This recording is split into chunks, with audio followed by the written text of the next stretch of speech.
अक्षत Antarctica सरल भाषामा लेखिएको पृथ्वीको सबैभन्दा रहस्यमय स्थान अन्टार्कटिकाको रोमाञ्चक भ्रमण गराउने नियात्राकृति हो।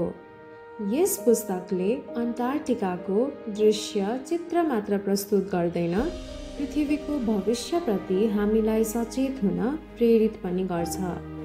नियात्राकृति भए पनि यसमा कतै आख्यानको झलक पाइन्छ, कतै काव्यात्मक शैली भेटिन्छ। बसन्त बस्नेत भन्नुहुन्छ, यो पुस्तक सिधा यात्रा संस्मरण होइन, रहस्यमय स्थानको रोचक शिल्प पनि हो। यसको सरलता, भाषिक मिठास र उत्कृष्ट संयोजनले जो कसैलाई मोहनी लगाउँछ।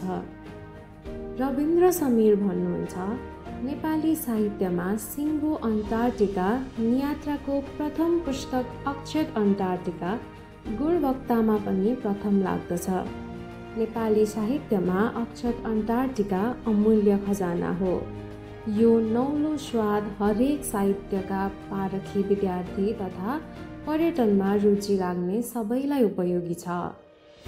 जीवा लामिछाने गैर आवासीय नेपाली सङ्घ एनआरएनआईका संस्थापक सदस्य एवं पूर्व अध्यक्ष लामिछाने अध्ययनले इन्जिनियर, पेशाले व्यवसायी र रुचिले साहित्यकार तथा समाजसेवी हुन्। संसारका 130 भन्दा बढी देश घुमिसकेका लामिछानेको सरसर्ती संसार र देश देशावरपछि यो तेस्रो यात्रा हो।